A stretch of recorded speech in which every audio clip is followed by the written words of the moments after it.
Hi, this is Jacqueline here with the Grow Program. Hope you're having a wonderful morning.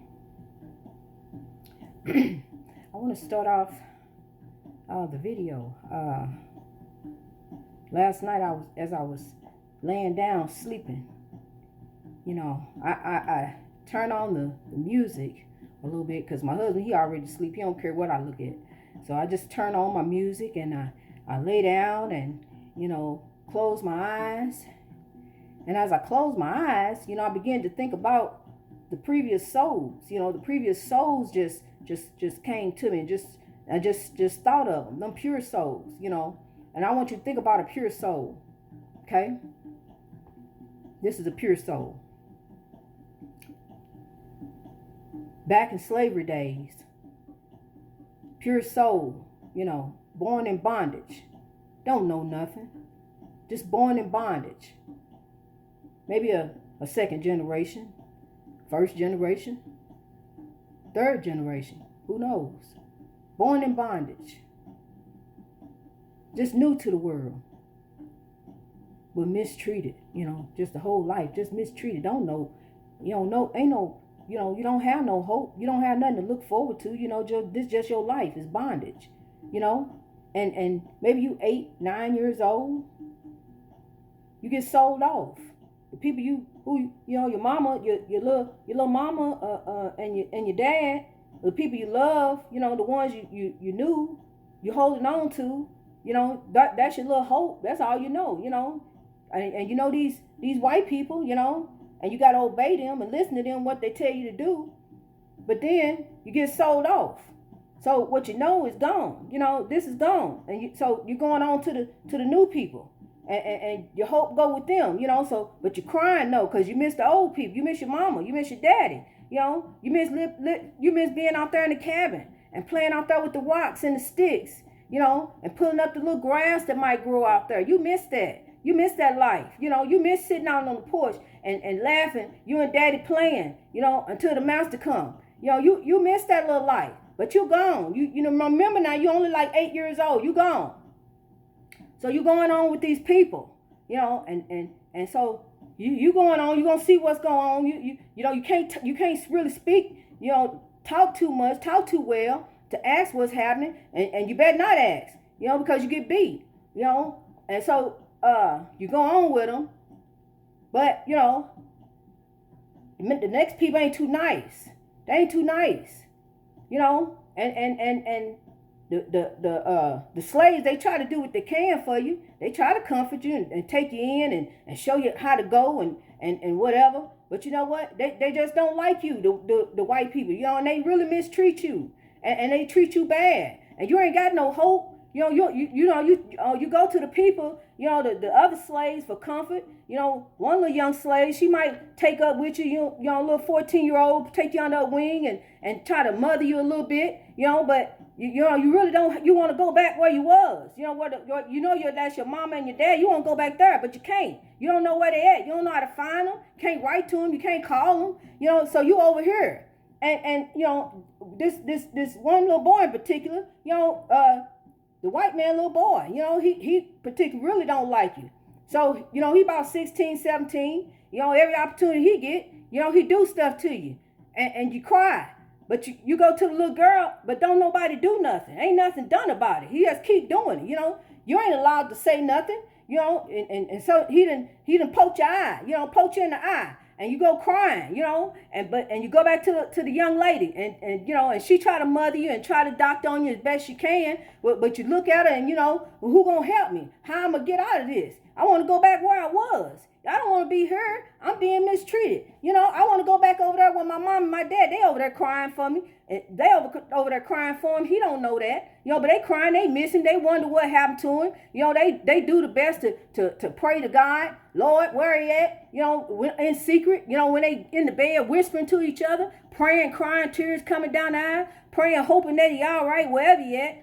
Praying to God. They just praying to God. Like the master told them to. But you really ain't supposed to pray for that, because that's what they say is supposed to happen. So you can't pray. But you still do anyway, and you hope that the best for him.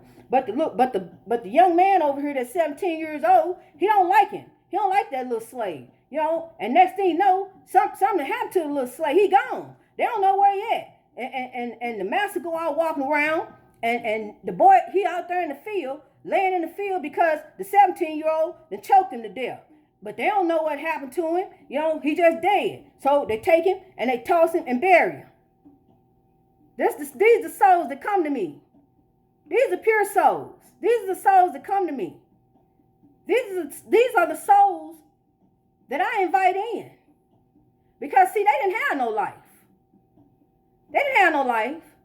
So they kind of get to live through me. I invite all the good spirits in, as many as I can take. I invite all the good spirits in to come live and enjoy, my life. Because I'm going to continue to live my life in honor till the day I die. So I invite all the good spirits to come and live with me. Those old, good, pure souls. And I can feel them. I really can. I can truly feel them. Because I'm going to tell you something.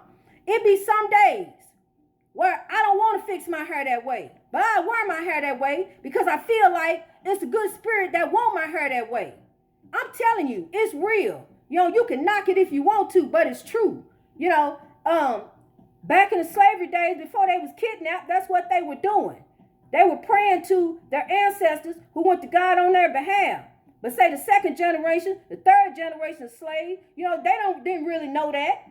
The fourth generation, they didn't know that. Coming out of Jim Crow, they didn't know that. They still believe in, Christianity. Now, I'm not knocking Christianity, because what you do is you take scripture.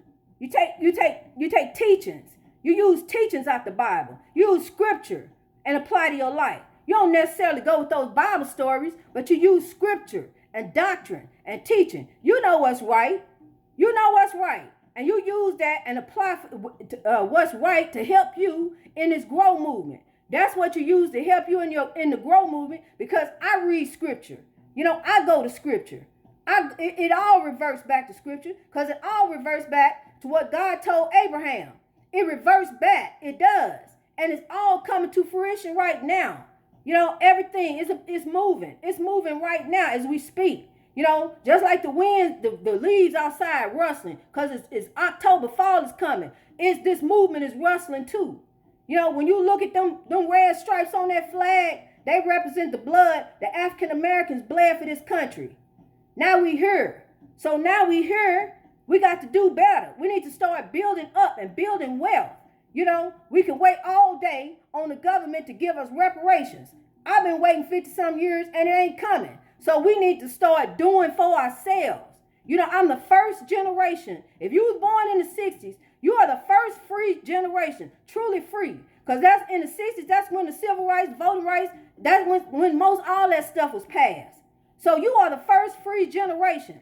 Now, since you're the first free generation, it's 400 years later, it's time for you to get on board with the grow movement. It's time for you to get on board. It's time for you to stop beating yourself up. And woe is me, when we get, one day we're going to all get together and we're going to go down and see that river of tears in the Mississippi River. We're going to stand on the banks of the Mississippi River and cry how we done overcame. That's what we're going to do.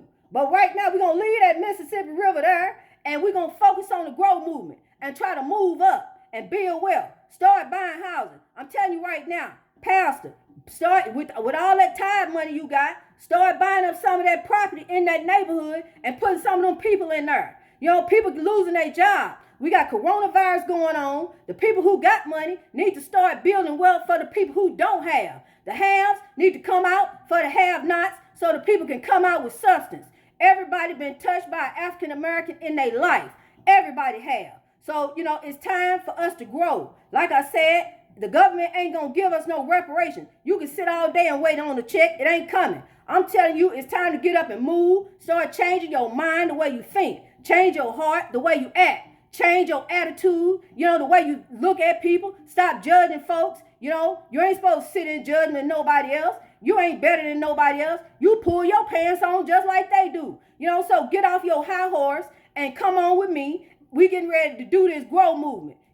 I ain't nobody better than nobody else. Somebody may have more money than you, but I'm going to tell you something. You can get what they got. All you got to do is put your mind to it. That's all it is. That's all rehab is. Putting your mind to it. Once you say, when you say I put my mind to it, I'm going to do it. That's all it is. Let's do it.